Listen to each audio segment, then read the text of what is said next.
then right then I looked to my right and there was like this little baby baboon, like little adolescent, quite small. Yeah. Popped into my blind and looked at me and then screamed.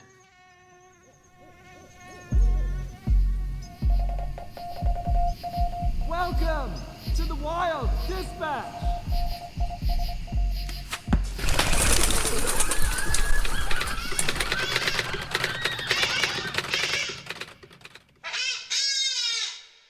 Hello and welcome to another episode of The Wild Dispatch. I'm Robin and I'm back with more skills and stories from the wild. We have, as usual, another fantastic guest for you today. This one is a special one, I gotta say. We have Nathan Olsen, who is, I guess, famous for a number of reasons. The reason which maybe is most recent is his participation and success on the very latest season, that's season 12 of Alone, a show very close to my heart. The other thing that's also close to my heart, which I mentioned before in previous episodes, is the fact that this one is the first one to have ever been held in South Africa, which feels like a second home to me. So I was absolutely stoked that Nathan got back to me and said that he'd be keen to jump on and have a chat about his experiences and his take on everything Alone. Not only, though, is he well known in survival circles because of his performance in this very latest show, he is also the son of Larry Dean Olsen, who is a legend in the survival world, has written a number of books on the matter, and has basically spent his whole life, we'll discover in this episode, learning how to survive in wild places and building those skills using very, very limited resources. We'll jump into that episode any second now, but first, a little bit of housekeeping. If you are new to the podcast, then welcome. If you could just hit the follow, subscribe, any of those buttons that connect you with this podcast on whatever provider you are listening on, then that would be fantastic. Another handy thing you can do is also set to auto downloads. That way, if you're out in the boonies and you need a bit of entertainment, you find yourself between adventures, maybe at this time of year you're waiting out a rainstorm, then you'll have the chance to listen to whatever episodes from this podcast has loaded up almost every week now. If you're a returning guest, then welcome back. It's lovely to have you here. If you could do all the things that people who are enjoying podcasts do, give us a good review. If you could write something, that always helps the algorithms. And then lastly, if you could send this podcast to someone you know who might enjoy the outdoorsy kind of content that we create, that goes a long way as well. Word of mouth is, as always, the most powerful thing out there. Right, I think that's everything that I was supposed to cover. Let's jump into the episode with Nathan.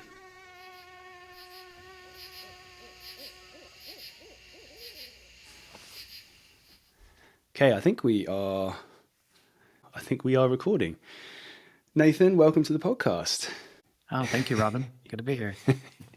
Yeah, I'm delighted, man. I mean, I said it just a second ago. I'll say it again so that people can hear. It's taken us a little bit of back and forth to make this happen, but I'm so happy that it is happening. I guess, first of all, congratulations on Alone. I know that probably feels like a long time ago for you now, but it's relatively fresh in everybody's minds here, given the fact that I guess it was only maybe a month ago that the last episode came out of Alone, season 12. Is that right? Something like that. Yes. Yeah. Yeah, but you're right. It has been, over a year and a half since we left the field there in South Africa. So yeah. One question I've got then based on that popped in my mind.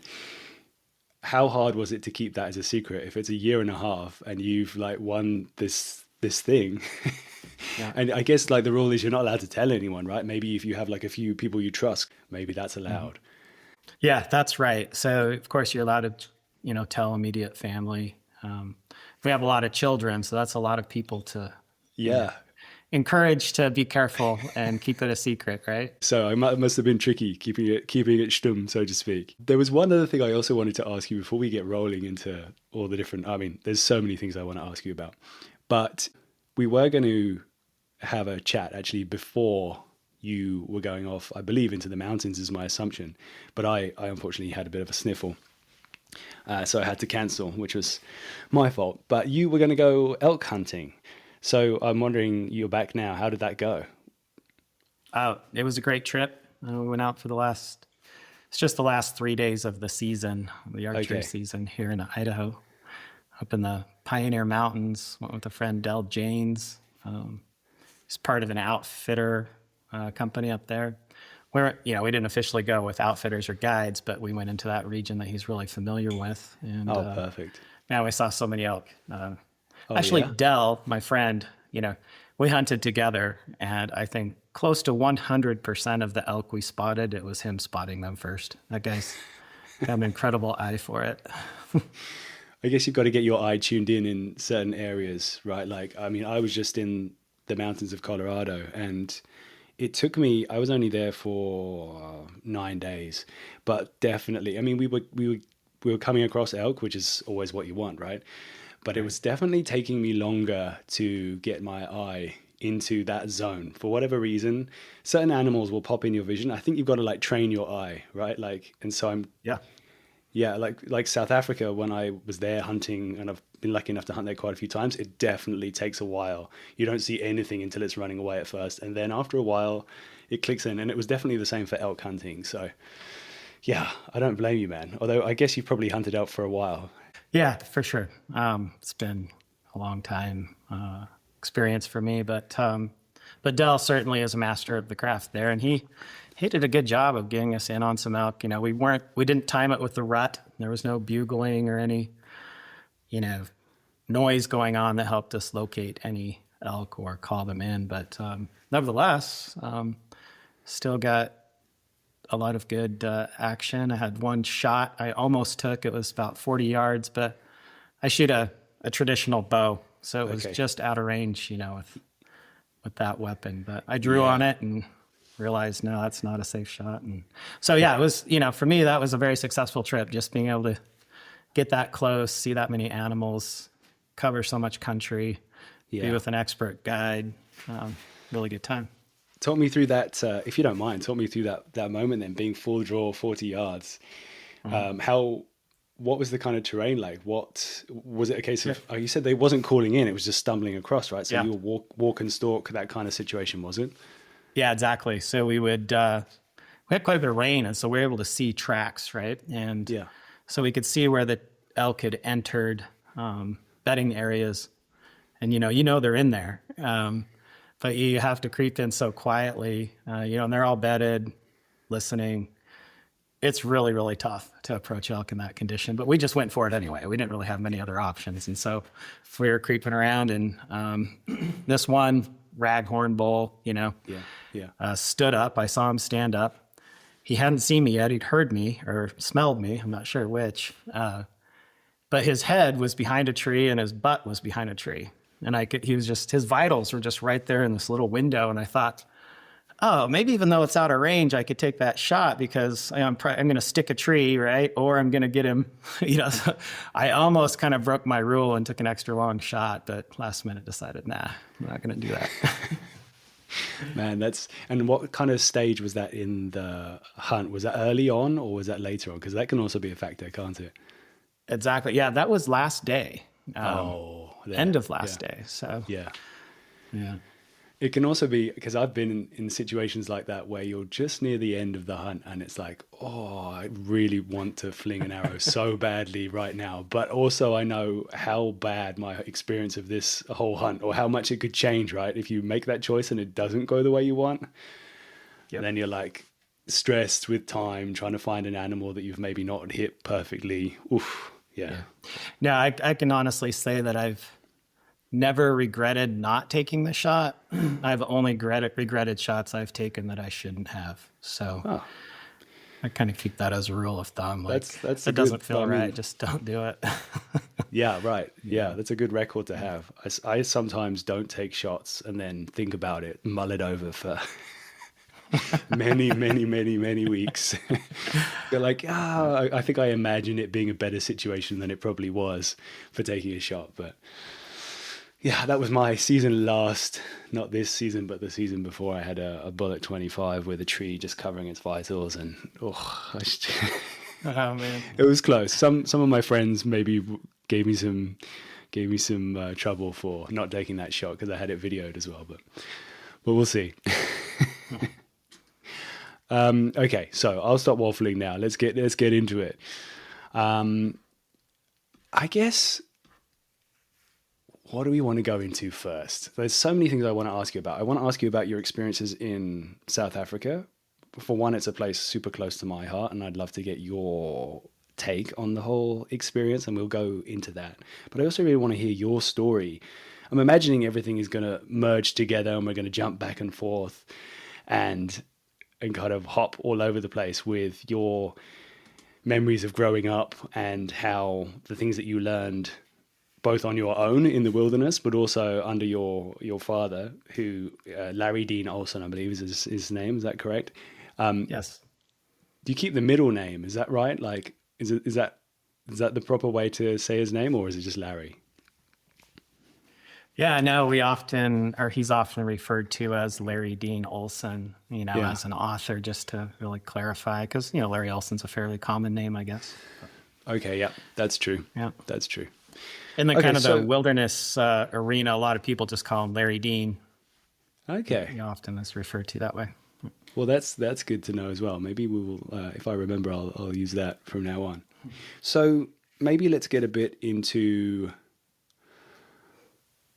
I think let's get into South Africa, because I'm just excited to hear another perspective on this episode. It was a really different episode for a lot of reasons. I mean, something that people have been talking about is the fact that it was a shorter season than previous. Definitely. Than many previous seasons, right? So I guess, why do you think that was? Ooh, that's a great question. Yeah, and I think there's been a lot of people wondering that, and it was the shortest season, by the way. Oh, really? Yeah, season 12, and the shortest by far. It's only 34 days. My expectation when I heard that we were going to be going to a desert environment, an arid environment, I suspected that the season would go extra long, because I thought, we're not going to be in a hole in the north, with almost total darkness by the end of the season, right? And having to wait that out in those conditions. I thought, well, we're going to have sunshine. It's going to help with your mental state. As long as we can find enough food, the season might go really, really long. And so it was a huge surprise to me when my son showed up at day 34. I did not expect that. Yeah, I can imagine. I mean, it was captured a bit on camera. I'm wondering if there was a mix of emotions then, if you were expecting this thing to go really long and you set yourself up, and we'll talk about the details of that, but it seemed like you set yourself up with a pretty good calorie situation. Suddenly it's like what you're seeing is the very beginning of this thing, and you're just finding a rhythm. Yeah, there's definitely an element to that. Yeah, so there's some struggle there in the beginning, figuring it out, right? Learning the land, learning those fish especially. And I had just felt like, oh, I think I've got this. I think I can stay here a really long time, feeling really secure. And then, of course, it was over, which was a little bit of a letdown, but also super happy to win, of course. Yeah, of course. I mean, I guess there's a goal, isn't there? Yeah. I want to make sure I phrase this correctly. Obviously, you go into this thing as a competition, and there's potentially you can win like a substantial prize. Given your history of doing so many of these kinds of experiences, did you also want to go in to kind of learn something about yourself, or was there also an aspect of that as well? Yeah. So, I have spent a lot of time in the wilderness, but often with other people, right? Yeah. And even, maybe I've done 10 days alone previously, nothing extended like the alone experience. And really, that's something that's difficult to do in life, right? Who's going to block off that much time to go off by yourself, especially when you have a large family and work, there's just so many things that would prevent you from going and doing something like that, even if you really wanted to. Some people do. Some people pull it off. But for me, that was never a real option. And so the opportunity to be able to go on a competition like alone and have prize money as an incentive. You actually get paid while you're out there as well. Oh, okay. Yeah. And so it can facilitate like the opportunity to go and stay for an extended period of time. And I was looking forward to that. Like, what would that feel like to go deep, you know? Yeah. Yeah. Is that something which, I mean, me personally, I'm pretty extroverted as a person. So in my daydream of going on alone, as I'm sure many people have, Sure. I'm sure there's many other things that I would suffer through, but I know that that's definitely something I'm curious about as well, right? The experience of being alone, the nourishment that you get from interaction with other people. How did you kind of anticipate that being as an experience? Yeah, well, you mentioned extroversion. I think personality is a huge factor. You know, some people are really fueled by interaction with others. It really does bring them a sense of mental well-being to be around people and to have that social exchange, right? Yeah. And then some of us that are quite introverted, you know, we kind of recharge by finding time alone. Like, that's important to us, right? So, you know, I've had a lifetime of kind of like taking off by myself just to get that recharge. As a matter of fact, thinking about times that I've been in the wilderness where I actually had this kind of lonely, depressed feeling or whatever, don't really know how to describe it. It's been when I've been with a group of people, actually. And I've been with them too much because you know, sometimes you go on a wilderness expedition and you're with people 24 hours a day. You know, you're like hiking together, cooking together, and you're together until you go to bed. And then the first thing in the morning, you're right back together again. And so I found myself historically just finding time to go for an hour hike by myself just to get recharged. And so for me, being on alone, my personality was suited to it. Like, I can honestly say I wasn't ever homesick out there. You know, again, I was only there 34 days. I don't know what would have happened if I stayed longer, but I was so busy too. Like, you know, there was work to do every day to figure out how to be able to stay there a long time. That kept my mind really occupied, just solving the problem of being there. So, yeah, for me, didn't have those feelings of missing. Well, that's you know, of course, I miss my wife and kids. Like, yes, but not at a level that caused me to feel any, you know, sense of not feeling good, right? Yeah, like a deep emotional level where it's actually extracting your energy, right? Definitely. Yeah, so I mean, I guess in that way, that's super interesting, and I guess makes sense why you're able to find a rhythm, not get distracted by those things so much. So then I'm curious, you were saying about the day-to-day work that you had to go through, and I mean, I think it's clear from the many conversations I've had with people who've been on the Alone Show, there is a lot of work, and obviously it's all captured, but it's not always represented, like the relentlessness of how much stuff you always have to be doing all the time. It's like you don't get a break. So what were the things then were your main focus early on and then continuing? I mean, the house, we'll talk about that at some point for sure. Sure. Yeah. So absolutely the most important thing you're trying to figure out the whole time is the calorie equation. Like, how are you going to get those calories? Yeah. You obsess about that because it is the game, essentially. That is the core factor. And so trying to solve that problem, you know, takes some focus and experimentation and learning and, you know, iterations of effort. So, you know, you have a lot of different ways you could go with that, right? So prioritizing what you think is going to be most effective can be a real challenge. So what did you think was going to be most effective first on? I'm assuming there's a lot of wild game running around all over the place. Was that something that you first of all thought, okay, this is where I'm going to put my effort?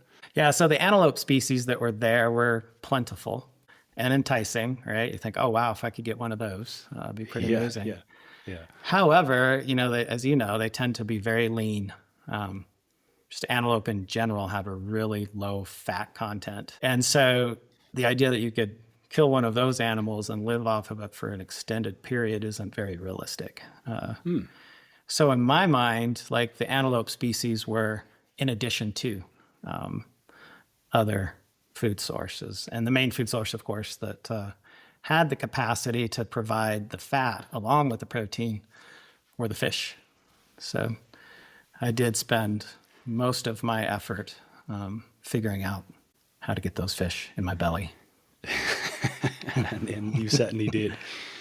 So talk me through that a little bit then, because if I remember, it was a little while ago that I saw that episode, but early on, I think you were targeting maybe the smaller catfish, were you? Was it at that point then you figured, okay, maybe I can go for these big ones? Maybe that's a better approach? Yeah, so we had heard that there were giant catfish, right? But, fishing stories, you're not really sure if, But, well, actually, one interesting story. I did kind of believe that there were large catfish in the Orange River. So we were in a reservoir of the Orange River. Okay. And in learning about South Africa, reading, I was consuming as much information as I could before going. Once we learned, that it was going to be in South Africa, I did read about these sharp-toothed catfish in the Orange River. And one story I read was that a lot of the local people were fearful of the fish for their little children. There were stories of like bathing a baby, just a mother down there like washing her baby off in the water, and a catfish just coming right up and taking that baby, big enough to just... Yeah. And so, I thought, oh, wow, yeah, they must be pretty large if they can do something like that. So, yeah, that was always on the mind. Like, wow, if you could land one of those, that would be really cool. Of course, we just went in with 30-pound test line, right? So at first, the first fish I caught was a smallmouth yellowfish. Okay. And I used the head of that fish and quickly caught a larger catfish, a mid-sized catfish. And that happened pretty quickly. So I was feeling super confident right there at the beginning. And then I tried to use part of the catfish head to catch more, but it just did not work. It stopped working. And I was really confused by that. Later, I came to the belief that the catfish wasn't that attracted to its own scent. Like that yellowfish head had just brought him in quickly, but the catfish head wasn't really enticing, And I also figured out that those catfish like fresh meat, fresh bait. They, any bait that I never ever caught anything on day-old bait. It really? Always was fresh every time I was successful. And it took me a minute to figure that out too, right? But, I keep trying with the same piece of bait that I was using yesterday, and that was wasting time completely. We had a 2-pole limit, right? We could only have 2 lines in at a time. They need to be in range to where you could monitor them, Mm-hmm. You couldn't like set lines and leave them out overnight. So that was an additional challenge, right? So you're limited on the number of hooks you can have in the water, and then you've got to be paying attention to those as well. So that's interesting. I didn't actually realize that. I think I assumed that you were leaving them, and maybe it might have been a detail that they covered in the show, or maybe they just didn't cover that information.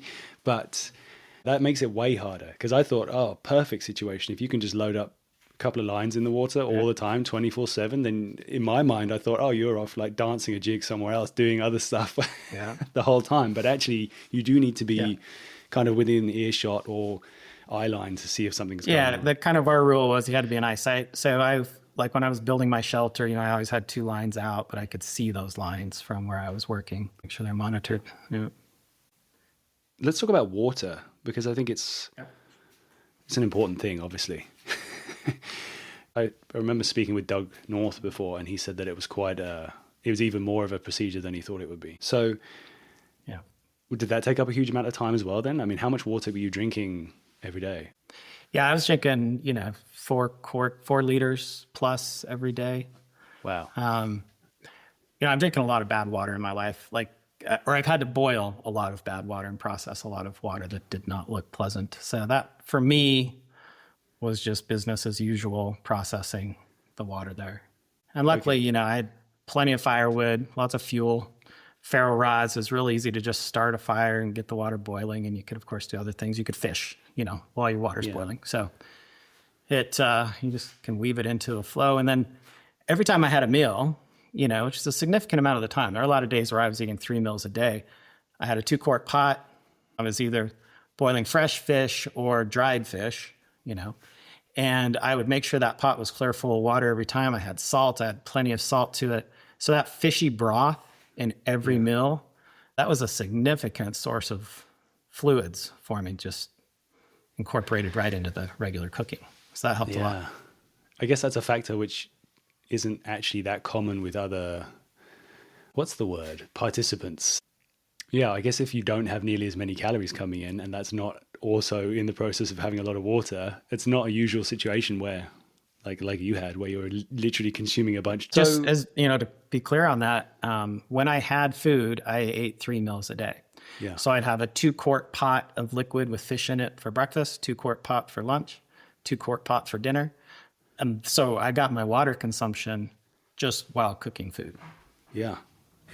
So you could just focus on other things as you're waiting for fish to land. We've talked a lot about South Africa already, but we haven't actually set up what it's like in case people haven't watched the show, of which case they should, because this is it's a good season. How would you describe South Africa and the environment that you were in? Sure. I don't know if this podcast includes video or not there's the option, but behind me, it will. I think it will. Behind me is it's Southern Idaho desert. We're just at the edge of what's called the Great Basin, and the terrain here looks very similar to the terrain we were in South Africa. Like if you were to stand on a hill and look around in South Africa, you might think you were in certain parts of the Great Basin. Of course, when you get closer to the plants and animals, you're like, they are different species for sure.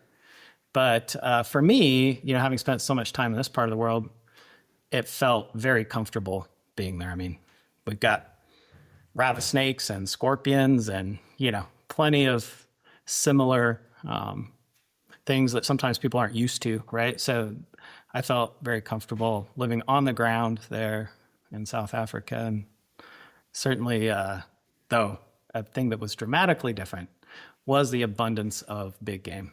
It was just unbelievable. Yeah. Did you have any encounters then? I'm guessing if you decided that you were going to focus on fish because of the fatty content and that being better for you, I'm guessing what you're talking about, and it's weird, I've never thought about this with African game, but they are pretty lean. I mean, occasionally you'll get an outlier that's really fatty, and that's always a good time. Sure. But so it's a little bit like, what's the term? Rabbit starvation? Is that the term where it's like if you could be eating calories, you could be eating protein, but if there isn't enough fat, you're actually not getting everything you need, right? A good point there is that being in season 12, lots of previous contestants in Alone have tried to live on a high protein diet and just lost weight rapidly. Yeah. And so all of us had the advantage of having watched all those previous seasons and heard the commentary from, the participants, and knew that you've got to have some fat in your diet in addition to that protein, or it's not going to work out long term. I guess many other people would have been prepping and thinking about going to another sort of semi-polar environment, if that makes sense. Northern, getting very cold, lots of ice, super different landscape. I'm curious, I haven't done this as research, maybe I should, but how many other people were familiar with that kind of terrain? It's definitely an advantage. Yeah, I felt like it was for me. I felt like I drew a lucky straw going to that location. It felt a little bit like a home court game. Yeah. Just the level of familiarity. And, that kind of stuff accumulates over a lifetime. I would have definitely been at a disadvantage in a boreal forest, right? I haven't spent much time living in that environment. And you can't really make up for that. You can take courses, you can do research, but time on the ground and the environment that you're trying to survive in is really important. That familiarity and that comfort. Okay, so I want to ask you about soap, because I looked at your 10 items before we jumped into this chat. And that one seemed, I guess I can imagine where you'd come from with that. But if there's only 10 items, soap isn't usually high up on many people's lists for what they're gonna choose. What were you thinking with that? I thoroughly enjoyed having it. The climate was such there that I could take a bath almost any day. There was a little stretch when it cooled off and we got a lot of rain. But other than that, I took a daily bath and soaped up. I was able to wash my hands before every meal, I can clean my pot. Let's say you wanted to boil some water in your pot, but it's full of a fishy taste. And so, if that's your only source of processing water, then every bit of water that you ever drink is going to taste like fish. And just having a little bit of soap, just that simple pleasure of being able to drink water that doesn't taste like fish now and then is kind of nice, right? I actually really love the fish broth, but a hint of fish isn't as good as like straight up fish broth, right? And you're drinking water. So that's one thing maybe a lot of people don't think about when it comes to soap, but certainly from a sanitation standpoint and just feeling good. I did my laundry, stayed clean, hygienic, with my hands. And so I thoroughly enjoyed having it out there. It's something that I always take. I'm out hunting. After you process an animal, it's so nice to just be able to wash with soap when you're done. I always have it too, if I'm honest. Like I'm asking that question, but I think I definitely relate. It's just something I find if you're out in the mountains for a long time. I say long, it's all relative, right? But it's certainly after a few days, like everything's sticky and uncomfortable. So I think it can really be good for morale, right? Like you get in a river or whatever water that you can, have a wash off, and then suddenly it's a bit of a reset. Yeah, it's good. So I'm asking you the question about soap, but some of the ways in which you were trained beforehand and grew up, you had far fewer items than 10. Is that right? Could you talk a little bit about that? I think it was usually, is it just a blanket and a knife that you would take out into the wilderness? Yeah, the standard kit is a blanket, a knife, a wool blanket, a knife, and a peach can. So just a can of peaches that you eat the first day, but then you use that can to cook in and boil water in. And it's kind of a mid-size can.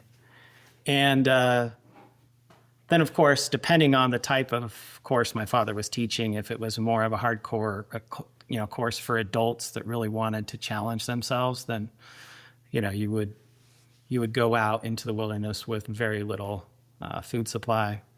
I worked a lot of years in wilderness therapy, where of course you're taking a significant food supply with you. But the Anasazi Foundation in Arizona, for many, many years, the gear was just that, a blanket, a cooking can, a knife, a food pack, right? And then, of course, your clothing. Over the years, that's changed a little bit. Certainly sleeping bags in the colder seasons. There are fire closures, that prevent you from sleeping near a fire to stay warm with a wool blanket. And so it's not real practical to use a wool blanket in a lot of the settings. But the original courses, that was kind of the core kit. And so I've slept many, many nights on the ground with a blanket, learned a lot of techniques for staying warm. And so I felt like that was an advantage as well. Like a lucky thing this year is, we weren't allowed to take sleeping bags. We could take a wool blanket, something that I'm already familiar with and didn't have to figure out, right? There's a way you can fold a wool blanket to sleep in it that's much, much warmer than just getting in and folding it over yourself. Learned it from book Moores Johansky, right? The ultimate northern bushcraft guy, right? Yeah. It's one of the greatest things I ever saw in his book was how to fold that blanket. And, I learned that many years ago, and my father never taught me that. Like, I had been just rolling up in them and doing all kinds of other things. But laying corner to corner on the blanket, folding the bottom up over your legs, and then bringing each side around and wrapping it around you, you end up with multiple layers of blanket. And, 2 layers isn't twice as good as one. It's better than twice as good because it traps air in between the layers, right? Yes. So, yeah, it makes a huge difference. So I slept really comfortable and warm out there, having, again, had a lot of experience. Well, I've been cold in a blanket many, many times. So I wonder. Trial and error. Yeah. I mean, that's a really good nugget to hear, which makes me want to, do a bit more research, actually. I need to read those books. This is a bit of a quick side note, but Dave Holder is one of the producers on Alone, and I'm sure you spent a bit of time with him whilst you were over there. Did you guys talk about Moores and having read the books? Because I don't know if you're familiar, but I actually interviewed Dave Holder a while ago, and he got to spend quite a long time learning directly from Moores. Yeah, I was familiar with the fact that he had, and so I was a little bit starstruck, honestly, being able to go spend that 10 days during orientation camp with Dave Holder. I mean, he was there to teach us, right, and prepare us. Yeah. It was an amazing experience. I love that guy. Very, very knowledgeable, and his connection to Moors made that, even more fun. Yeah, yeah. Everyone I've ever talked to always says the same thing. Like, love that guy. Yeah. That's good. Okay, so you are actually the second of your family to go on the Alone show. Did your brother have any tips for you? Did you talk with him before you went over and had the experience yourself? Oh, yeah. We talked for hours and hours, of course. And he had plenty of advice for me. So that was really, really helpful. I talked to other contestants that had been out on Alone as well, and listened to a lot of podcasts from other contestants, and learned about their experience. Because there's so much more that happens out there than what you see, obviously, right? There's just not enough time in the editing to really tell the full story. So, Luke, my younger brother, a few years ago, I was dating my current wife, Erica, and we were sitting on the couch and watching Alone. We binge watched it together when we first met. And, I was actually sitting there on the couch with her watching the show and then talking about it that like connected us. Like we had a lot of really great conversations as a result of like processing what we were seeing, watching Alone together. And I think that kind of accelerated like our relationship and learning, that we had shared values and so on. But anyway, we're sitting there on the couch. My brother Luke comes to visit. He sat down and watched, I think we might've been watching season 6, my favorites. And Erica and I, of course, had talked about the potential of me going all alone. And she's like, well, we're just getting together and, might be blending a family. Like, could you wait a couple of years at least so we can kind of get through this process? I was like, yeah, of course. But Luke, he showed up and I was like, Luke, you should apply. You should try and go on this show. And so Luke sent in a letter or an email, right, for casting the next time it came up. And I think he mentioned Larry Olsen, right? Larry Dean Olsen in his message, and somebody on the casting crew recognized that name. And that's, because tens of thousands of people, right, apply every year. And I think that's what helps him get, noticed and ended up being cast. So, one of the, when you mentioned the advice from Luke, I think one of the things that I would say gave me the most courage to just go and do it and feel like I could succeed at it was his explanation of just how great he felt the whole time he was out there. He's like, Nathan, this is what we've been doing our whole lives. Like, this is natural for you. You're going to go out there and you're going to feel good. And you're going to be successful. Like, he just had that confidence that it was something that he knew I could do and do it well. And that confidence, certainly played a big role. So I'd say that's the number one piece of advice is from him is just like, this is natural for you. You can do it. I've got this. Well, that's nice to be in that situation where that is the best advice, right? You've already spent your whole life preparing for this, not even necessarily preparing for this experience, right? It's just like you happen to have an adjacent kind of track in your life to what is celebrated in this show. So I had a question in my mind just a second ago, and it's now escaped me. Yes, that was it. So Luke mentioned that you're going to go off and have this experience in the wild and you're going to feel great.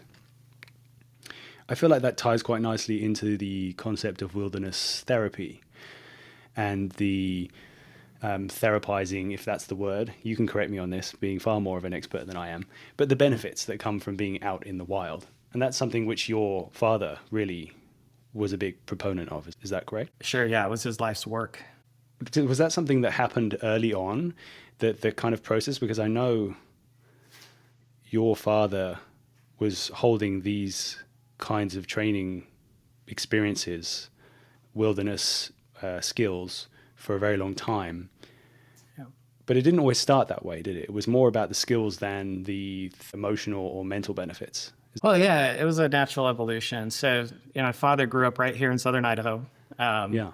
He hiked these canyons as a boy, was fascinated with the relics, of the people who had lived here before. They left their trace all over this place, right? And so super, super curious about the peoples here of, the Great Basin region. And started to practice the skills that, he went to museums, saw artifacts, tried to replicate the tools they were making. He learned to flint knap. He learned to make cordage. He learned to, make fish spears and traps and, just everything he saw in a museum or out in the wild, he tried to replicate. And he was so enthused about it as a young boy, it took him extra years to graduate from school because he was so engrossed in, these wilderness skills, obsessed with it, really. Well, he ended up, getting married, going to college. And at college down at Brigham Young University in Provo, Utah, he had a job flipping hamburgers at the cafeteria, the school cafeteria.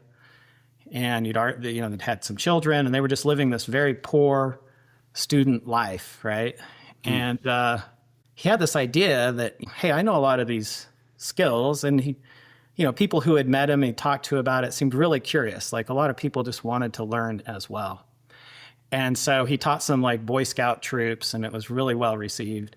And then he decided to approach the university because they were talking about having community education courses, right? Non-credit, not-for-credit courses.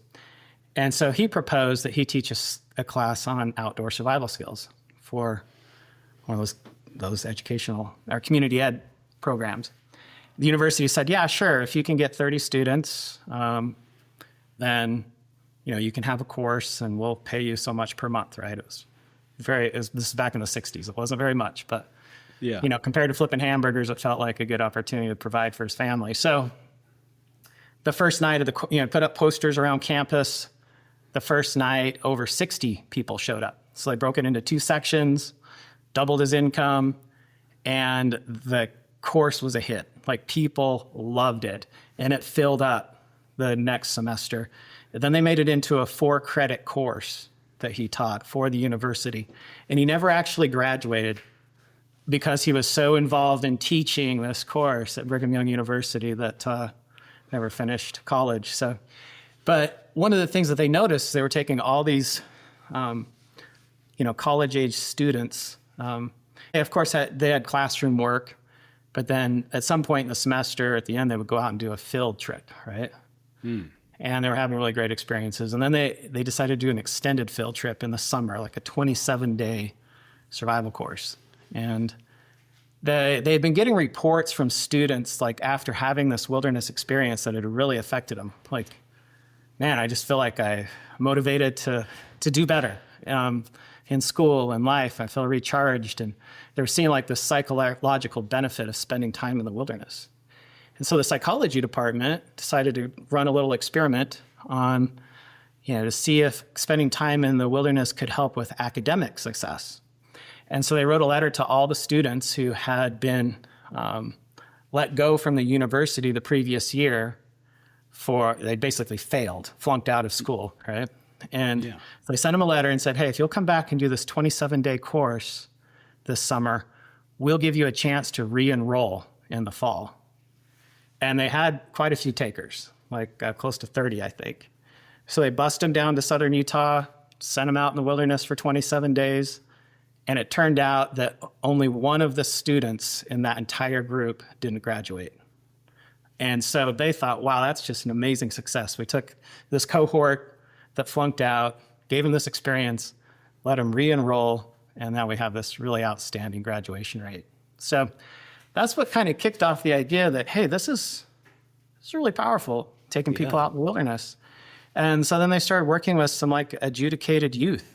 Rather than sending them to juvenile detention, they were sending them out on these little wilderness treks as an intervention, right? And that's what really caught on back in the 60s. And from that has emerged a whole field of what's called wilderness therapy.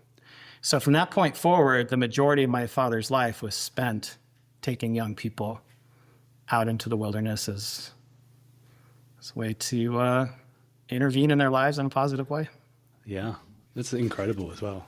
Like a wonderful series of discoveries too. Yeah. So these principles, I know they made such a difference to people who were maybe having some problems in their lives. But then I think your father also put those principles to all his children, right? Is that true? Like, I think you guys often went through these experiences too, right? So I remember listening to a podcast where you talked about some of your early memories of being taken out into the wilderness with your father for the first time. Could you talk a bit about that? Yeah. So, my parents had 10 children, and like any large family, you will often recruit your kids in the family business. They're your helpers, Yeah. They're labor, right? So we ran big gardens and stuff at home, but we weren't farmers. Instead, my father's career was out in the wilderness. And because he had that as a career, he could take us to work with him, and he did. So we were constantly going out to the field with him. There's entire summers where our whole family lived in the field in a teepee, kind of like in a central location where the wilderness groups were operating. So we had just a lot of dirt time out there, just as children playing, tagging along. And as we got older, of course, we got put to use, carrying in resupply food. And, there's a group we think is lost, let's all go look for them. And so we just got used all the time. And as a result, spent a lot of time out sleeping on the ground and living out there. So it was just a natural part of growing up in our household. You also, I believe, opted to be homeschooled, and that had quite an interesting structure in itself, right? Which I imagine involved a lot of dirt time too. Yeah, so, we would spend the summers typically out in the field, come back for the school year. My mom often made our clothes during the summer, right? And then come back and send us all to school. But in the 5th grade, I was looking out the window one time and just really did not want to be in school. Wanted to be alone. Again, I'm very introverted, and all that social time every day it just would wear me out to go to school. It really did. Yeah. And somewhere I heard this word homeschool, and it took me a minute to kind of process what that might even mean. And I asked my parents about it, and they're like, oh yeah, homeschooling, it's a thing. We've heard of some families down in Utah doing it, and I said, well, I want to do it, and proposed it to them. And they said, well, we're pretty busy. We got a lot going on. We don't really have time. How do you, to be a good teacher? And I said, oh, don't worry, I'll read. I made a plan, right? And proposed it. And they said, okay, we'll give this a shot. And so my very first assignment my dad gave me was go for a hike, find an arrowhead. And the hike was just right back here, by the way. Find an arrowhead, don't pick it up, draw a picture of it where it is, leave it there, but write a story about how you think it got there. That was my very first homeschool assignment. And so it just went on from there.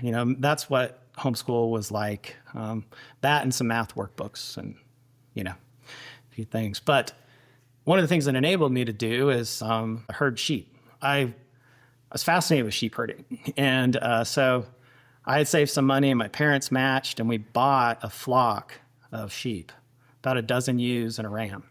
Okay. And I actually graze them every day up this canyon. This is Salmon Falls Creek, and it just goes for miles and miles up here.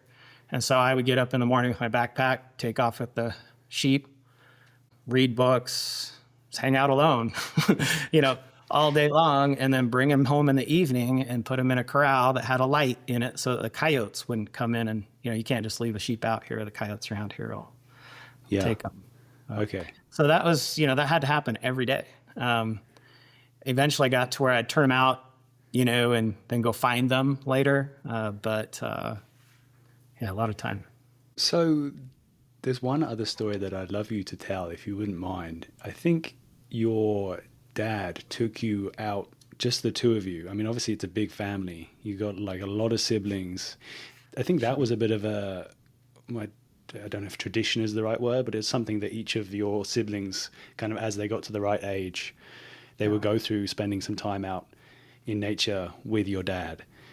Would you mind sharing that story? Yeah, sure. So when I was 4, We actually lived on a ranch in Montana. And Okay.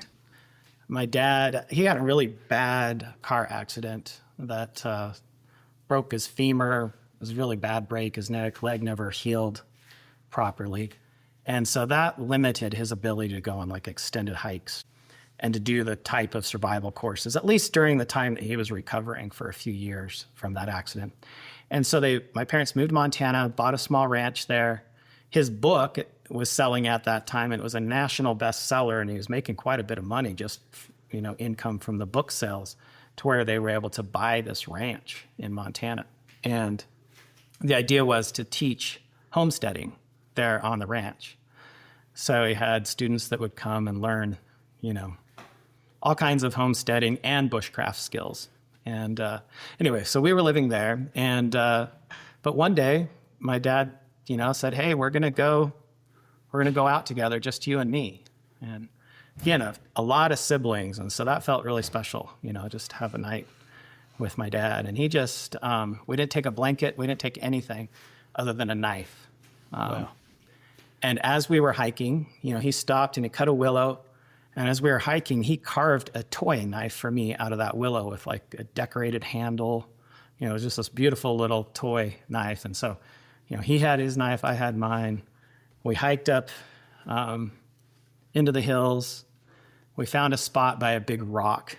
And he said, "We're going to spend the night right here." And by the way, along the way, he was gathering all kinds of edible plants and feeding them to me. Or eating a lot of it raw as we went, and kept some stuff that we ended up roasting later. But he said, "Okay, we're going to sleep right here. Let's gather grass." So we went and gathered grass to make a bed. And then between the grass and where the fire was going to be, and we put some rock to kind of protect us from the fire. And then he put up a reflection stone next to the fire. And then we gathered wood, and he stacked all the wood where his head, above our head. And we got a fire going. We hung out together.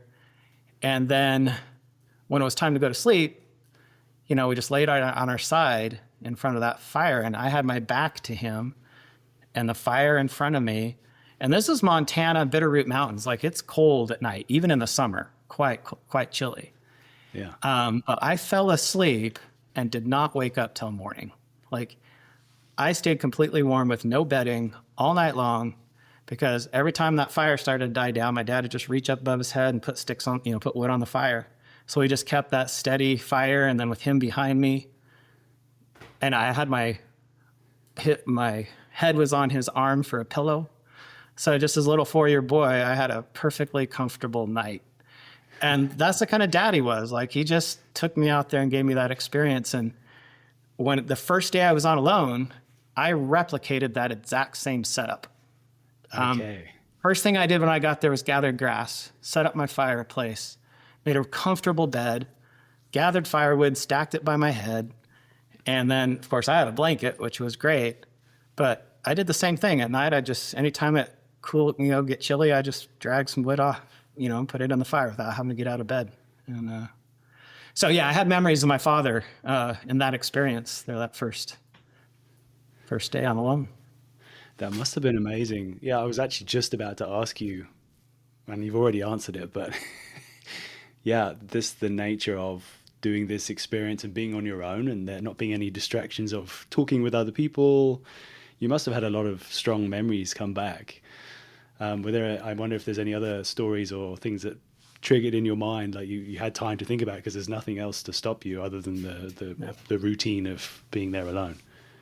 Yeah, I would say for the first few weeks, I would have memories like that, and I would think, what would Dad do in this situation, and kind of to be more objective. I would try and put myself in his shoes and take a step back and look at the situation and try and solve. And then remembering, of course, lots of life events that, provided information that I was able to use to succeed out there. But I was very busy, so there wasn't a lot of time, digging into memories. But I would say, the last 10 days that I was there, and I was feeling really confident in the food supply. I was kind of relaxing into it a little bit more. I decided to start having, picking a person, one of my children, every day. And for that entire day, as I was working on my shelter, whatever I was doing, I would go try and remember when they were born. Like, what was that like? What can I remember about them? And I would take it from that point forward, just trying to think of everything I could, like just trying to open up those old cobwebby folders in my brain, right? Yeah, yeah. And it was amazing to me to do that practice and be able to find some really fun memories. And that really did, I think, help me feel super connected to my kids while I was out there, being able to spend that time doing that. And it was, I think, a really great practice, psychologically for being on that side. Yeah. Oh, absolutely. I mean, anything you can do to help your mental, what's it called? The monkey mind is an expression, right? Like to keep it occupied on something keeps you happy. That must have been, really powerful. I'm curious then, you had this moment with your father, and then you're thinking of your kids as you're going about your time alone. Did you replicate what your father taking you out and having these moments when you were 4 years old? Did you carry on the tradition? Is that something you've done with your children as they've gotten older? Certainly, I've made some efforts. I have not done as good a job as my parents. They are much, much better parents than I ever dreamed of being. I don't mean to put you on the spot. Yeah. But no, I did. I've always appreciated, those opportunities that our parents gave us growing up, Yeah. Like they let us struggle. They didn't fix everything for us. They trusted us to go on adventures, and there's just so many examples of, siblings of mine, like going on extended adventures at pretty young ages. Because the parents just had this kind of confidence that we would be okay and we could do it, Yeah. A lot of encouragement, I guess is the word I would use. And so, I've tried to be the same, like open-minded to requests that children make, take them seriously. Like I really appreciated my parents saying, hey, yes, you can do homeschool. Grade 5, they let me have that experience. They let me go be a sheep herder. And those are just a couple of examples, but it was a pattern for all of their children. And so I've tried as a parent, but it's really hard not to rescue your children from struggle. Like you see them going through a struggle, and your first impulse as a parent, because you love them so much, is to intervene and fix the problem for them, right? Yeah. And the more we do that, we lessen our children's ability to solve problems for themselves in the future and to feel that sense that they can handle things that come their way. So I've made an effort to encourage, but not to fix, to say to a child like, hey, I know this is really hard, what you're going through right now, but I also know you can do it. I know you, and you've got this, right? Yeah. So encouraging them rather than just saying, oh, you spent too much money on your credit card? Yeah, I'll help bail you out. No. Yeah. 1,000 examples that apply. But again, I haven't done a very great job of that compared to my parents, but it's something that they practice that I really appreciated. So I'm imagining then as well, obviously it's lessons which were passed down from your parents to you, but you were also quite involved with the Anasazi, am I saying that correctly? The Anasazi Foundation. So I'm assuming also through the whole process of being involved in that and going on many of those courses that you would have been passing that kind of sentiment through to people who are struggling too, right? So I can imagine that's, definitely just a big part of who you are if you're involved in that course for so long. How long were you doing that for? Quite a few years. So as a teenager, of course, just helping out. But then as a young adult, worked quite a few years in the field, taking groups of young people out with the Anasazi Foundation. And that model, also there's a lot of encouragement that goes on there too, right?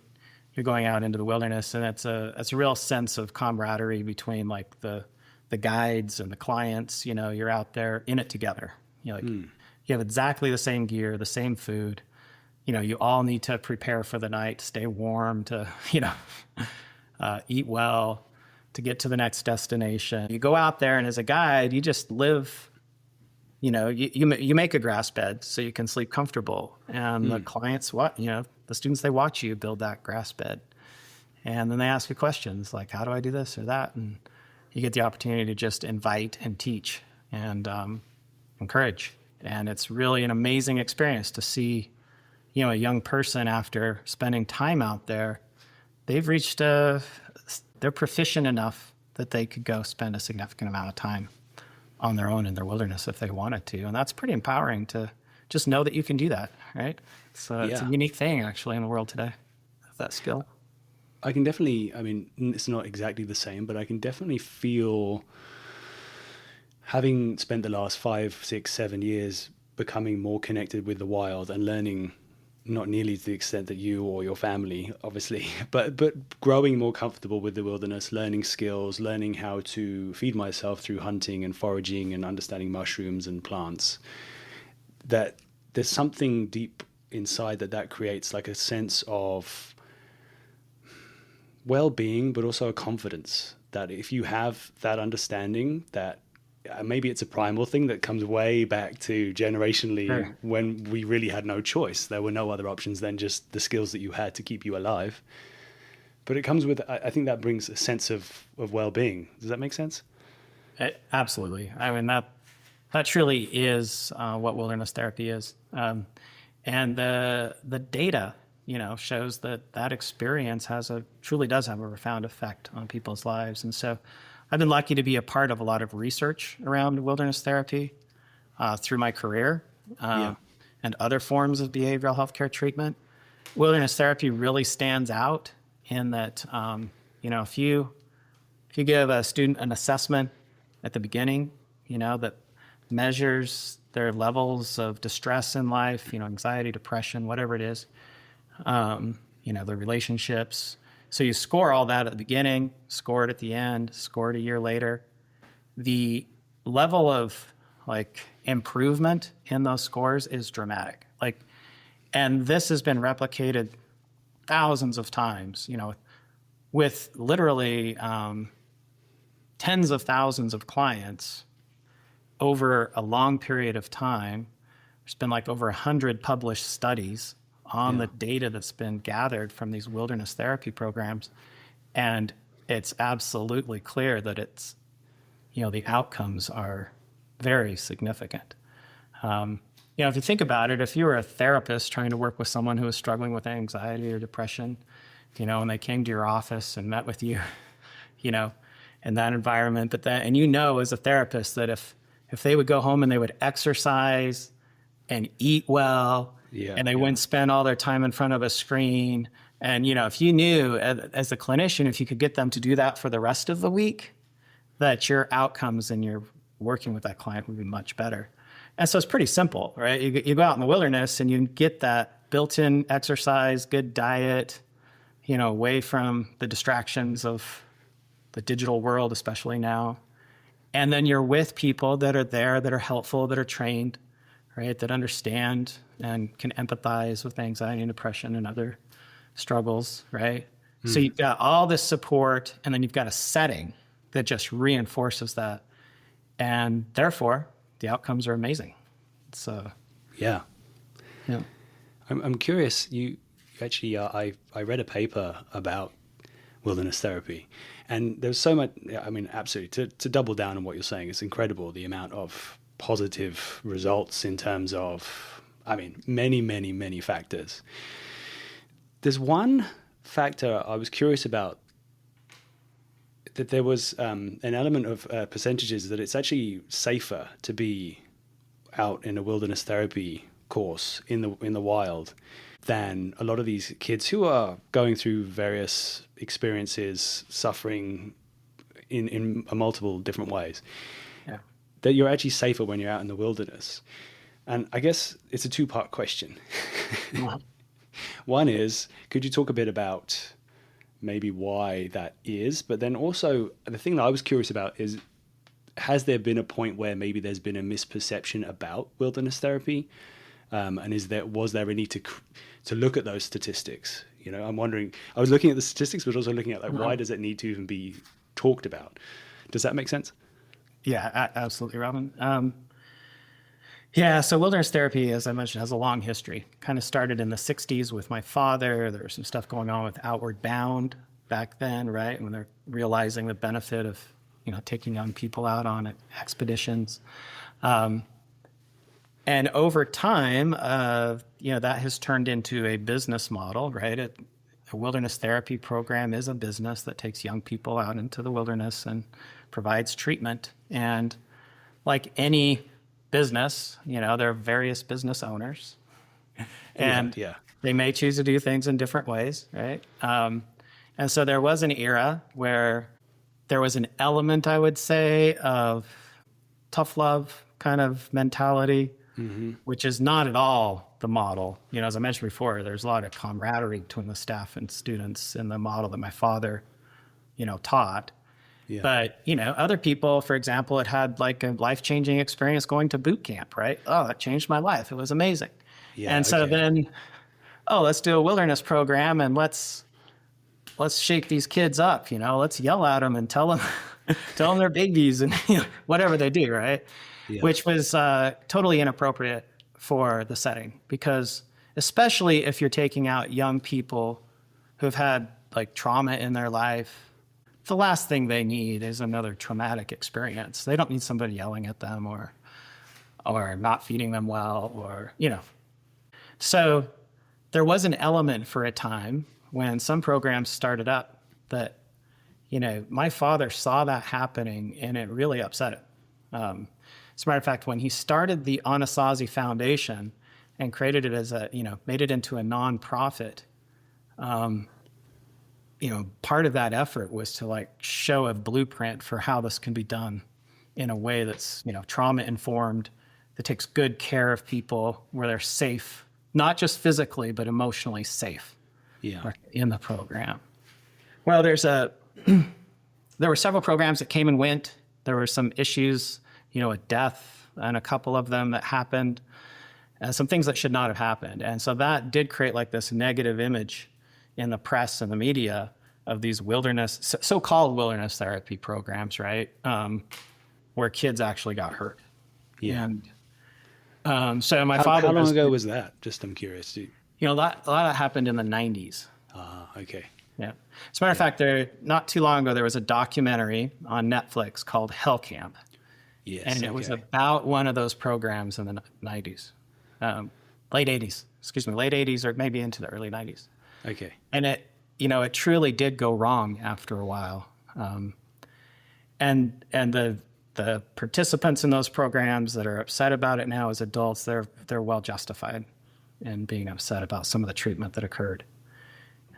So one of the things my father was always involved with was trying to raise the bar and make sure that kind of stuff never happened again. There's an organization called the Outdoor Behavioral Health Care Council, and their job, they organize themselves to create standards, code of ethics and code of operations to where, that kind of stuff would never happen again. And that's where a lot of this research comes from, right? Constantly trying to improve themselves, improve outcomes, learn over time. And you mentioned it, within OBH, the OBH programs, over an extended period of time, they collected data, and they collected data on injuries, so like physical safety, and like how often does a student in the field get injured to where you have to remove them from the field for treatment, like take them to an emergency room to get stitches or whatever, right? Yeah. Counted all that very carefully. They also tracked fatalities, of course, right? And as a result, the last data set that we just looked at and recently published, there were over 36,000 clients that participated in this study, and that involved more than 2.2 million client days in the wilderness. Wow. So a lot of time on the ground. Yeah.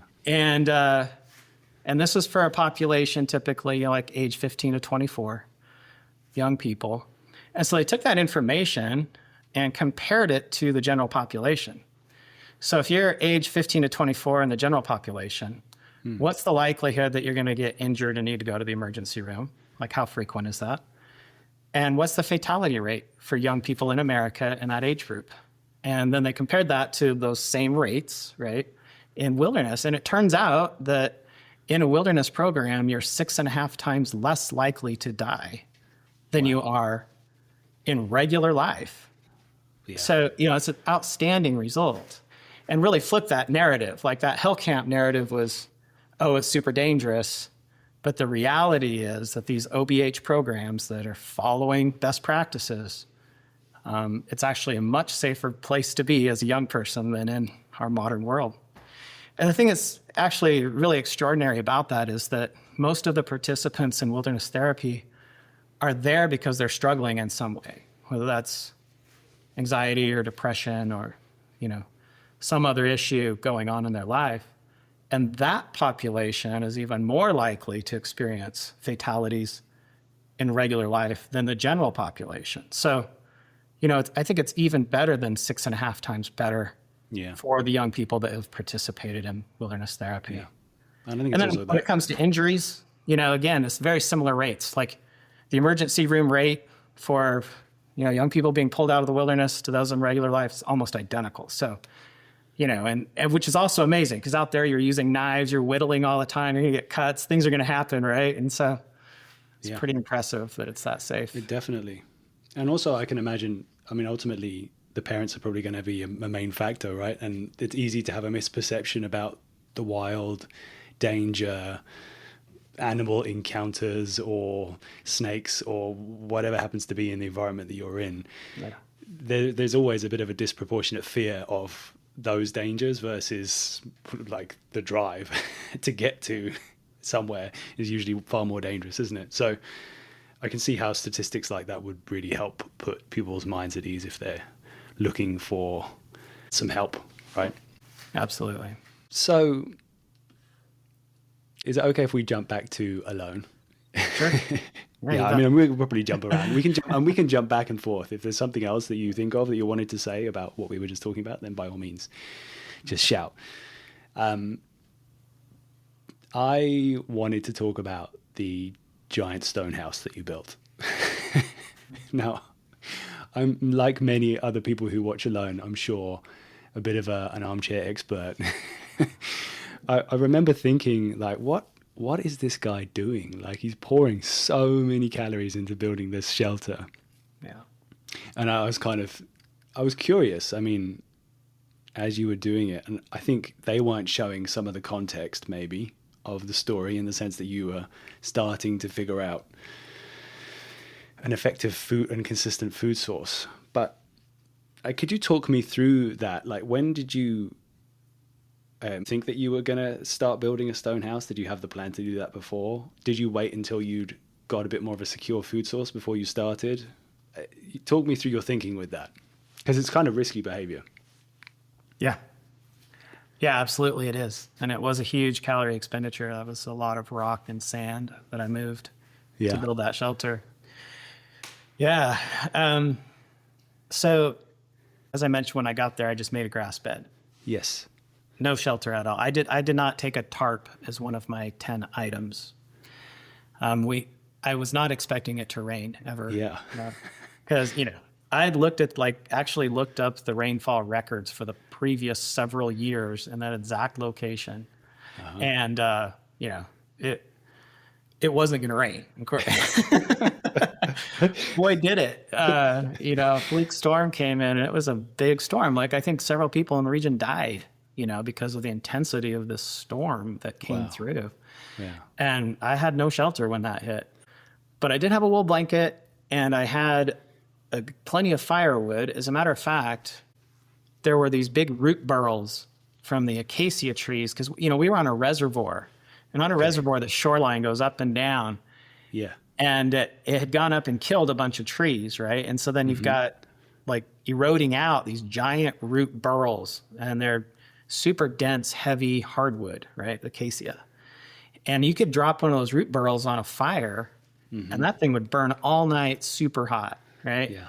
And so when I saw those rain clouds coming, I just grabbed a few of those, right, and put them there. And so I had this raging hot fire through that entire storm, which quickly dries you back out as soon as the rain stops.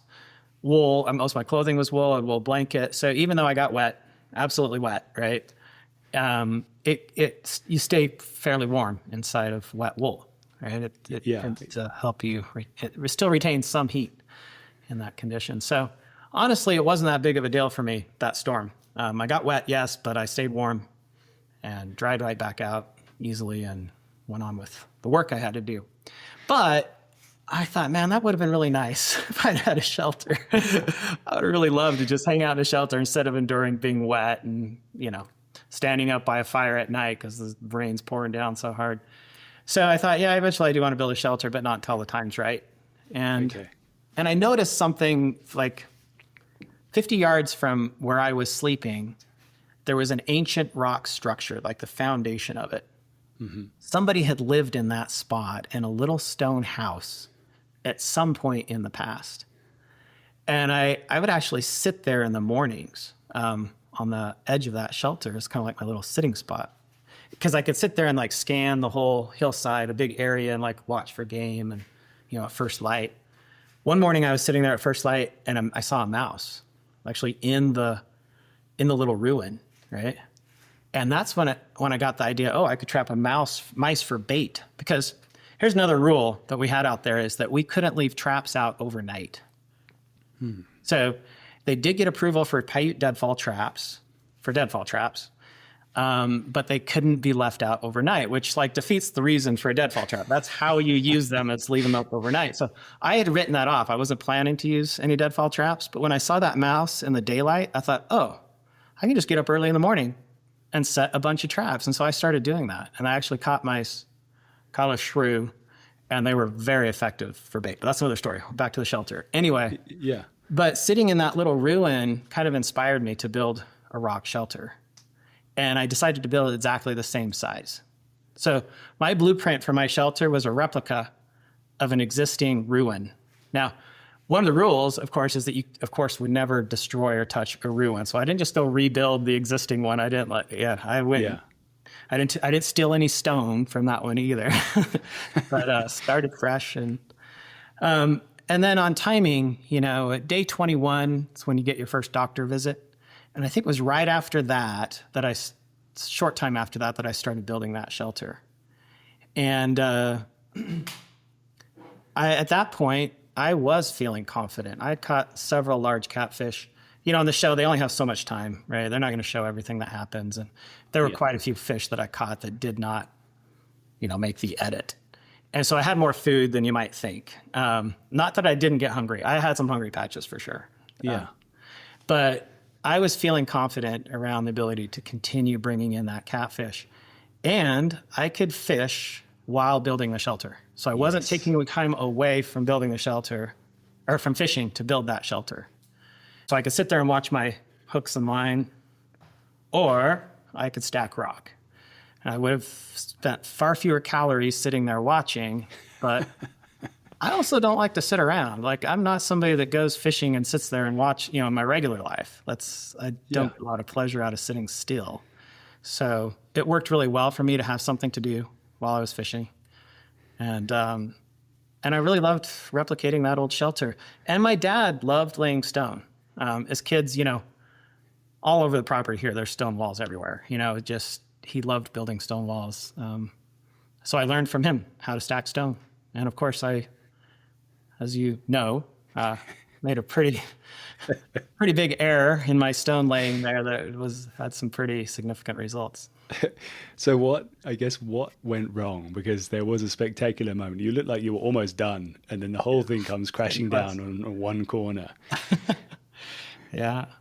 So, it was a dry stack wall, which is, well, first of all, the stone I was using, it was a type of shell, and it wasn't flat. It was convex, and so it was thicker in the middle than it was at the edges. Okay. Yeah. So you're saying the wall was thicker in the middle than it was at the edges? No, the stone that I was using to build the shelter. Okay. So it wasn't perfectly flat stone. So you had to stack it pretty carefully to get it to work. And so, I had two stone walls with sand fill in the middle, right? And the idea is that the wall kind of leans into itself as you go up, right? And that, you know, those walls are all over the world. People live in homes built that way in every third world country I've ever been to. You know, you just see that constantly. And so it's a well-known, you know, technique that works. It's naturally insulated because you have that sand in the middle. The wind can't blow through it. You know, it's a really great type of structure. But you got to stack the stone correctly. And one evening, you know, I kind of run out of good quality stone that I'd hauled over to the location. And I was working on the wall and I was trying to use up the rest of the rock I had. And I built out this little section on that back corner.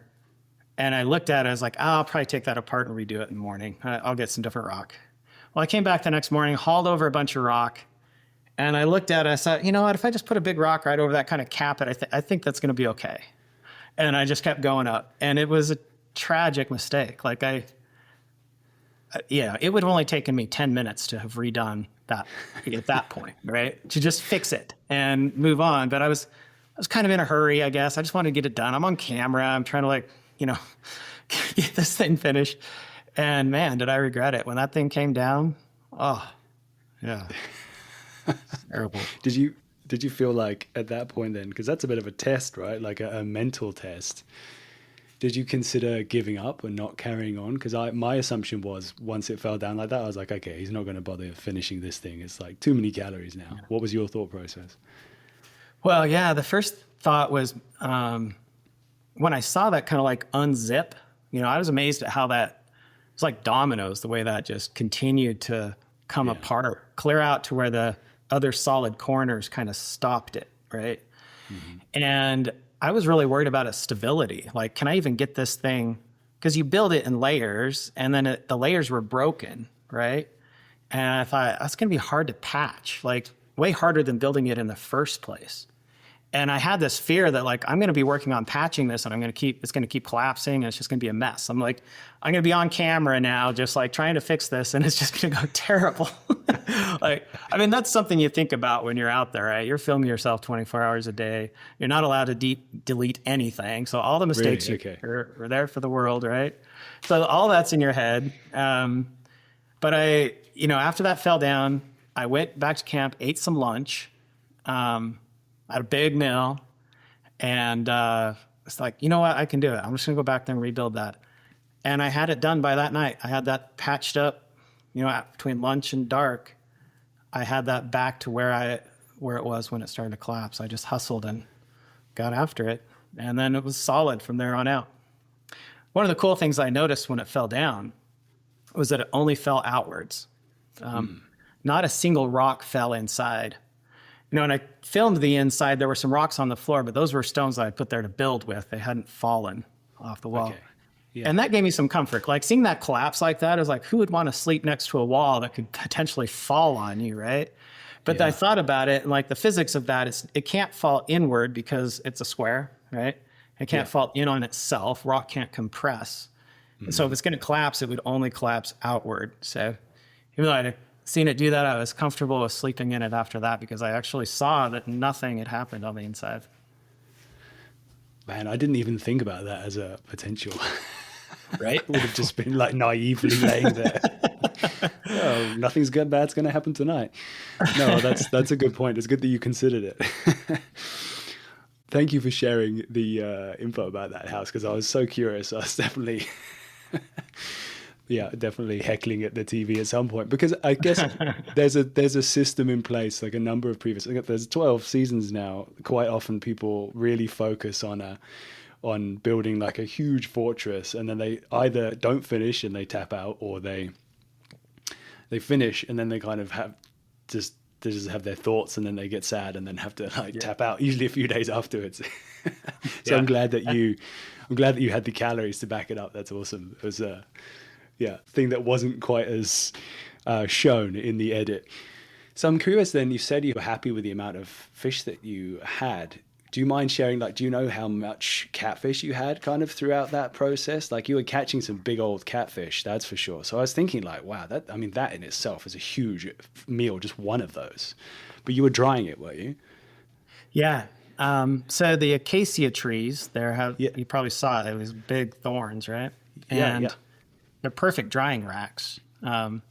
So I was filleting the catfish into really long strips. So you go down the fillet, and before you get to the end, you don't cut all the way through, and you come back, and you can zigzag through a fillet and make these really long strips of meat, and then just hang that on an acacia thorn. So you got this really long, and it dries out in that climate really quickly.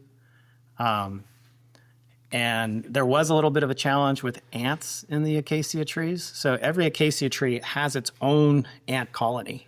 Yeah. Because they love the sap, right? And they'll climb all over every inch of that tree. And so if you'd hang it in an acacia tree, a few hours later, the ants would find it. But what I figured out is that right there along the edge of the reservoir, there was a high water mark, which water rarely gets to that high water mark, it looked like to me. But there were still some living trees below the high water mark, and those trees didn't have a resident ant colony. Okay. And so if I hung all of my meat in those trees that were below the high water line, no ants. So it was great. So, by the end, and they don't really show it in the edit,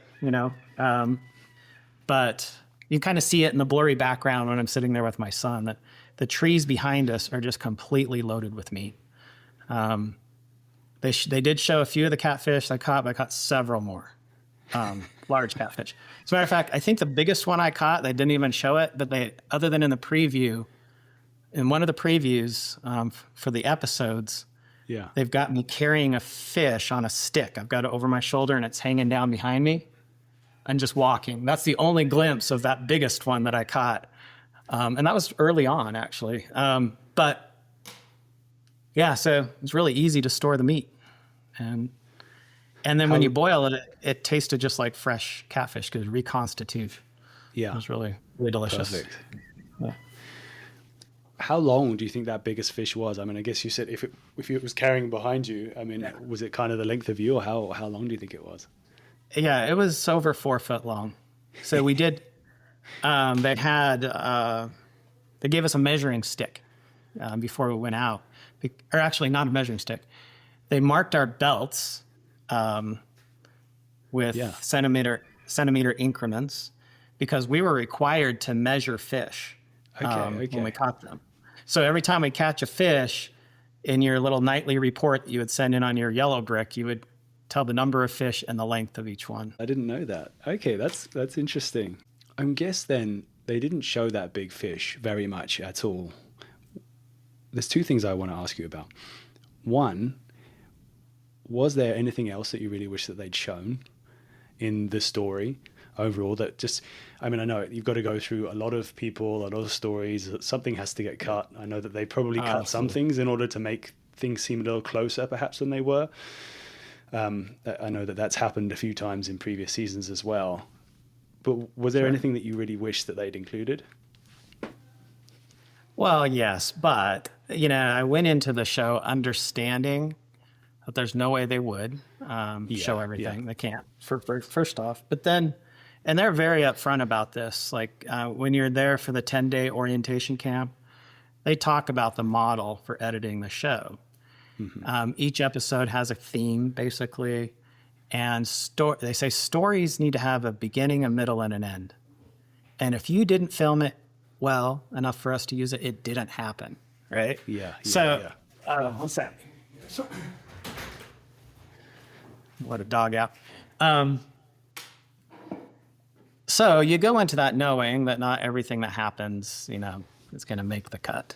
And alone is a very real experience. You are out there absolutely by yourself. It's real. You're on your own. There's nothing going on behind the scenes, right? Yeah. So that part's really real, obviously. But when they do the edit, they are trying to create a narrative and a story. I mean, that is what the show is. It is not a play-by-play, everything you ate, everything you did, how many calories total. Like, they're not doing that. So, and I've heard this from other participants before I even went, not to have that expectation. And so I wasn't expecting that. So, that it is what it is. And it is, I'm super happy, with the way they told the story and, generally accurate with missing, of course, a lot of details and nuance, but. Yeah. No. But there wasn't anything that you thought, it would have been nice if like you were hoping that would have been included. Yeah. So I had really good success with those Paiute deadfalls early in the morning. I caught a lot of mice. And so I really enjoyed going out and setting those up at like 4 a.m., and then going making another round around 8 a.m. to check them all and harvesting those mice. That was really fun for me because our family has kind of a special connection to the Paiute deadfall trap. In this canyon, just up here about a mile or half mile, there's an overhang. And in the 1960s, it was excavated and they found bundles of these sticks. And they don't know what they were for. And my father actually figured it out, reinvented the Paiute deadfall trap. It was originally called the Olsen deadfall, but my dad didn't like that. And he said, no, we're going to call it the Paiute deadfall because it's the Paiutes that lived here that made it. And we're going to name it after them, not me. So that trap, is kind of like a little family story around it. So I had a lot of success with it, and I thought that was really cool. But they only actually showed one success with trapping, and it wasn't even with the Paiute deadfall. I set a little figure 4 trap that I caught that elephant shrew with, which is a similar trap, but so that was a piece that I loved. I had a few run-ins with baboons that didn't make the cut. I did spend some time in a hunting blind. I did have, some pretty close encounters and some fun things happened there. But again, I didn't ever take a shot, so there was no middle and end of a story. It was just me hanging out in the blind, seeing some things, Which is something I think we've all done if we've done some bow hunting in South Africa. Oh my gosh, yeah. So what were your observations then? I wanted to ask you about that as well. Hunting over there, I mean, at least for me personally, I've not hunted everywhere in America, obviously, but pretty different experience. The game over there are just a different kind of thing, right? I mean, one, there's so many of them, but also the way they behave is pretty wild too, right? You must have had that steep learning curve must have happened for you as you were out there. What was the first animal that you encountered where you're like, okay, this is going to be tricky? Yeah. So the second day I was there, I scouted my entire area. They give you what's called a yellow brick. And it's a GPS tracker, and you can message on it, you can type on it, and it's a safety device. It's where you have your button to tap out, right? If you push that button on that, they know it's an emergency, and they're going to come to where you are and rescue you or pull you or whatever. But if you get near what they call your geofence, like the edge of your area where you're allowed to be, they'll beep you with a message and say, hey, you're at the edge of the area, time to turn around. And my goal that second day was to bump all my borders. I wanted to know exactly where my area was. So I did. Of course, the lake was one border, but the other 3 to the, all 3 other directions, I bumped that border. And I was also just doing a survey of like the game. And what's that? And I couldn't believe how much game I saw that day. Yeah. Unbelievable. Yeah. That area is fantastic. What did you see? Wildebeest, sable. Yeah. Unfortunately, I didn't have any warthogs in my area. Not even any sign of them because it's so rocky. Yes. They live in holes. Dug by other animals, but there were just no holes for them to live in there because of the rocky soil. So that was unfortunate because that was one source of maybe a little bit more fat, than the typical antelope species. Yes, warthogs definitely tend to be a bit more fatty, and it's a shame you didn't get to experience them. I mean, I'm sure you must have seen them maybe in the pre-time orientation camp. Yes. Yeah. Okay, they've got so much character, haven't they? They're just like such fun little creatures. Like they're like pigs, but like pigs here, but they have such personality. I guess there's a reason why Pumbaa was a warthog. Right. Yeah, they're super fun to watch. So then, did you try walking and stalking them at all, or you just thought blind is going to be the way to go with these animals? Like, what was the closest you got, do you think? Walking and stalking, like a couple, I think there was a gemsbuck. Yes. That I came around a bush and it was, 20 yards. It was within shooting range, but it blew up immediately. Like we surprised each other. So yes, unfortunately I wasn't, I had an arrow knocked, but it had already exploded by the time so no opportunity there. But Yeah, blind with, ambushing them is definitely the way to go, especially with a traditional bow. I mean, they're so aware. Trying to sneak up on them, now and then you can be successful. But in a game like Alone, you need to have a pretty strong possibility of success. Like, there's a lot on the line, right? Yeah. And so spot and stock wasn't really the best approach, I didn't think. On that first day when I bumped against my boundaries, I did find a location where 2 main game trails crossed. Okay. And there was the opportunity to set up a blind there, so I did at that crossing. And I could tell I got a lot of traffic. And so when I did stay in a blind, I stayed there. I had one experience in that blind where a big troop of baboons came in, and I could hear them coming for a long time before they got to me, because they roll over rocks to look for food. So it's just rock rolling, and they're noisy, and they're yelling at each other. And there's like babies screaming because they're getting in trouble, and getting swatted, and like we're just a noisy bunch. And I know you know about this. Yeah. So they're coming, and I'm like, oh, wow, they're still coming straight to me. And I could hear hoofs clacking as well. I thought, there's hoofed animals traveling with these baboons. I'm like, oh, this is awesome. But the baboons arrived first. And I was in the bottom of there's a blue bush tree and then a buffalo thorn tree. Yeah. And baboons love both buffalo thorn and blue bush, right? And so they came and they went into the trees above me, and we're up there chomping on these buffalo thorns. So it's like crunch, crunch, crunch. It's really loud. And I'm huddled down in the blind, hoping that these hoofed animals are going to appear in my little shooting window. And a big male baboon walked right in front, and I passed on that. But then right then, I looked to my right, and there was like this little baby baboon, like little adolescent, quite small. Yeah. Popped into my blind and looked at me and then screamed, just like a little kid, just in terror screamed. And with that scream, every baboon, just like lightning, just like took off. They all responded to that one little youngster sounding an alarm. And the wildebeest, it turned out that were coming in with them, they all took off as well. And I thought, they're pretty smart following these monkeys around, or these baboons around, because they'll sound the alarm if there's any danger ahead of them. So I got busted by the baboons there on that. Oh, experience. That's such a bummer. Yeah. It's often the case over there. I've found that many, many times. There's like lots of animals will go in groupings together. Everybody always hangs out with the ostriches, because the ostriches, this is something I didn't know, but they have the largest eyes of any mammal. This I didn't know. It's like 2 inches across. So their eyesight is unbelievable. And they have a swivel periscope on their head like a giant turkey.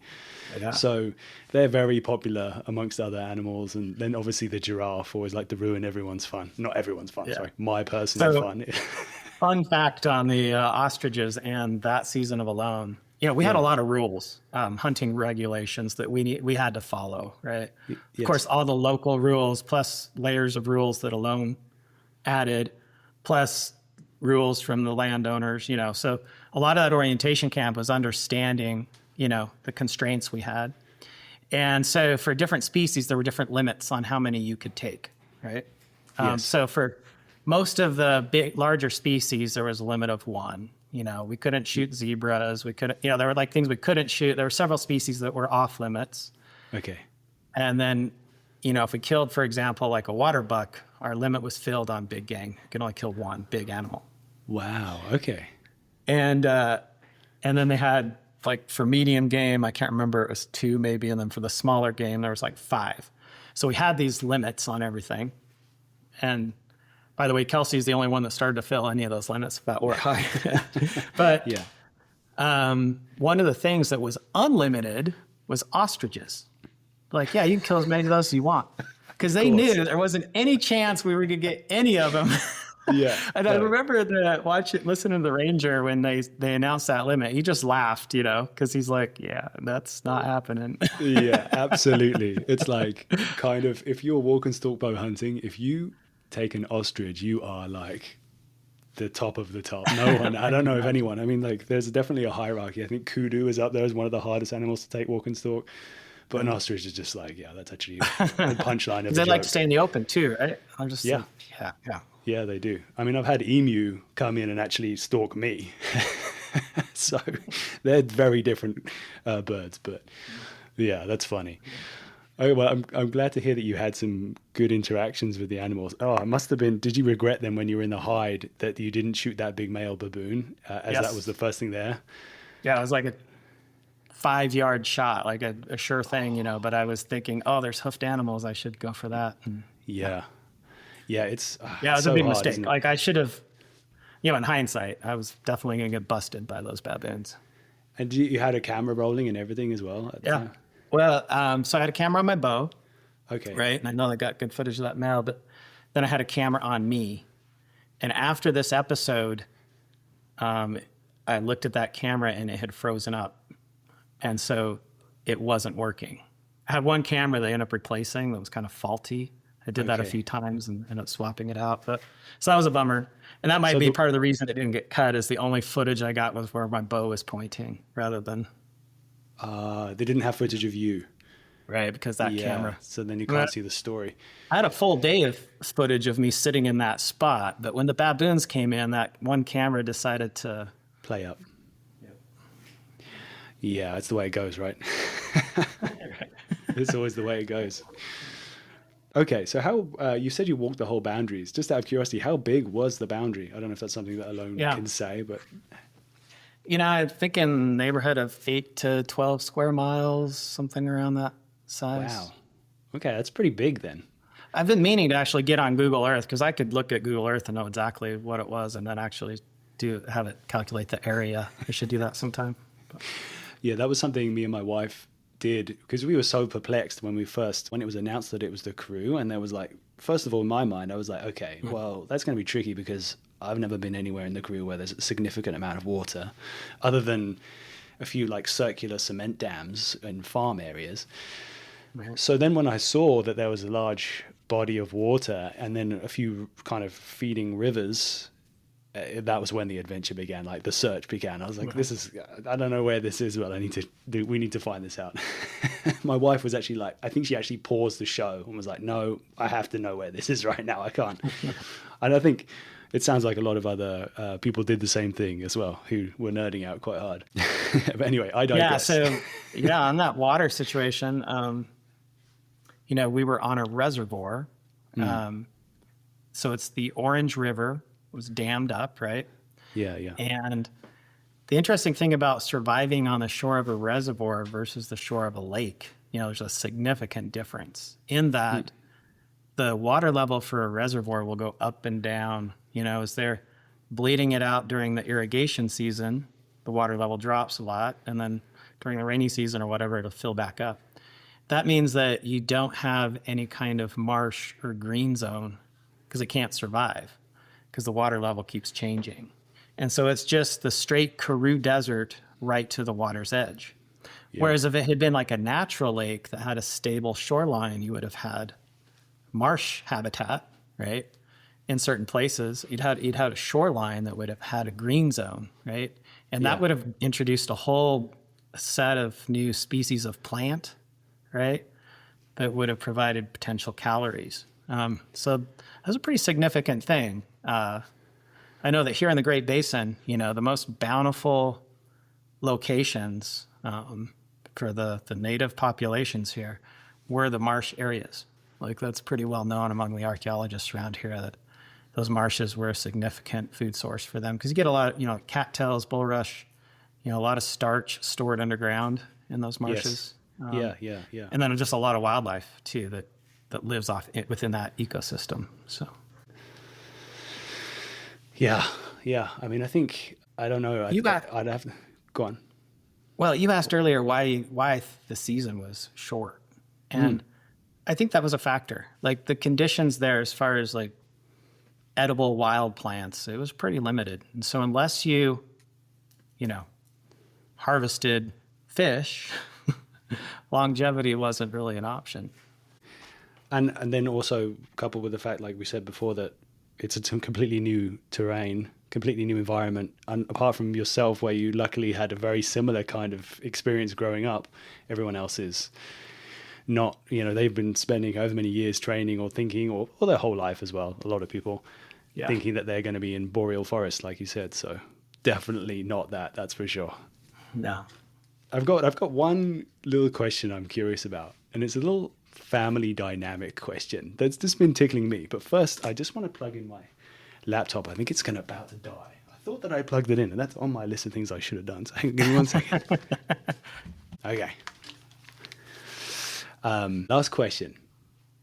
I'm curious then, growing up in an environment where obviously your father fast became like an icon of wilderness skills and survival, and being in a large family of all people who are like put to work and having to apply themselves and learning these skills as you're growing up, did you feel like a desire to, first of all, obviously want to do a good job and like really impress your dad because he's kind of this respected person in the community that's become a big part of your life when you were growing up?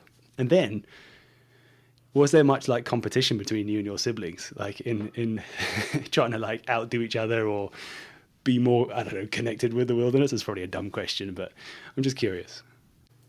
Sure. Yeah. So I definitely felt the burden of representing, our family.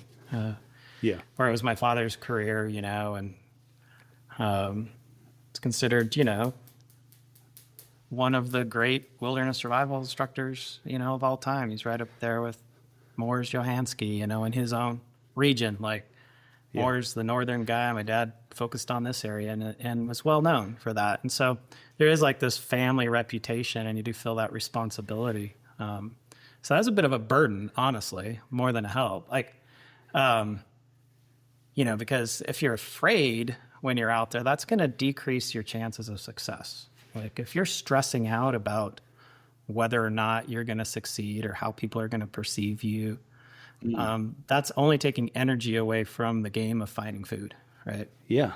Like you're trying to solve the puzzle of calories, and if you're instead thinking about what people are going to think, that's a real waste of time. So, I made a good effort to not let that influence me. Certainly before going out, though, like part of the anticipation or fear that you feel about going and doing something like that is that it is so public. Like you're signing up for something, you don't know what's going to happen. You don't know how well it's going to go. High chance of failure, and so having the courage to go out there, the higher the stakes are, I think the more courage you have to go. And one of the high stakes, I would say, for me was this feeling of responsibility to represent well. Right? Yeah. That's such a good point. I didn't even think about it that way. Like if you've already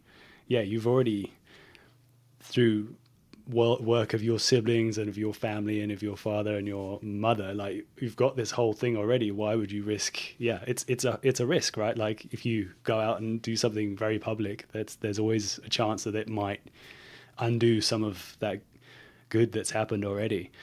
So you're right. I think that's a very good point about you definitely have to have an amount of bravery in order to do that, a significant amount of bravery. And I'm glad you did, because I mean you put out on a great show. So thanks for competing. Yeah. And at the end of the day, I think every contestant that's ever had the courage to go on alone, I really respect that. Whether they stayed 1 day or 100 days, just being willing to put yourself out there, go out there and struggle in front of the camera, in front of the world. And there are so many variables. Like you're a hunter, that every hunting trip you go on is not successful, right? Yeah. You can develop skills that definitely increase the likelihood of success. But at the end of the day, I don't think any of us go hunting with a guarantee that we're going to return, with game, because there are a lot of variables that have to come together. And so everyone going on alone takes that risk in a very public way. Yeah. And hats off to everyone who's competed. And hats off to you, Nathan. Yeah. Thank you so much for jumping on the show today. It was so good to pick your brains and hear your stories. Oh, thank you. Is there? I want to hear more of your South African stories at some point.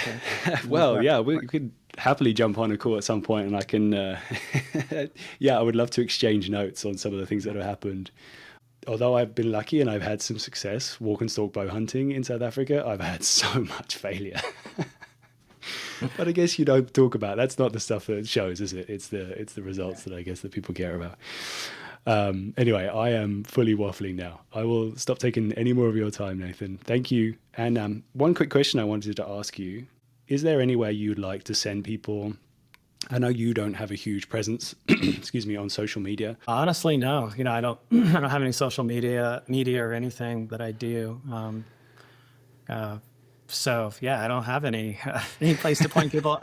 If you are interested in wilderness therapy as an intervention, for you or anybody in your life, there are amazing programs out there. The members of OBH, the Outdoor Behavioral Health Care. If you just Google that, you'll find them. Anasazi Foundation is a member of that. They're one of the organizations that does, a fantastic job taking people out in the wilderness.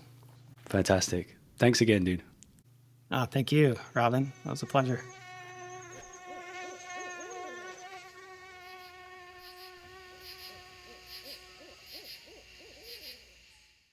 Okay, Nathan Olsen, thank you again so much for jumping on this podcast and sharing all of your wisdom with us today and your memories. Yeah, it was fantastic. Every bit as good as I dreamed it would be. So thank you for that. And thank you everyone who's still listening. It's fantastic that you're still here. It's a perfect moment for me to ask you to just give us a follow, set to auto downloads if you can, and share this with a friend. If you think someone else would enjoy the kind of things that we talked about today, alone and survival, mental health in the bush, all of those subjects, then sling it over and spread the word. The more people who know about the podcast, then it becomes easier for me to get amazing people on board like Nathan. One last thing I should actually say is we mentioned a bunch of things at the end, resources that you could check out if there's anything that you found interesting about this podcast. There's a bunch of helpful links down in the show notes. Check it out there. There's some extra material that you can digest when you have the time. That's everything from me for now. Thanks for listening, and until next time.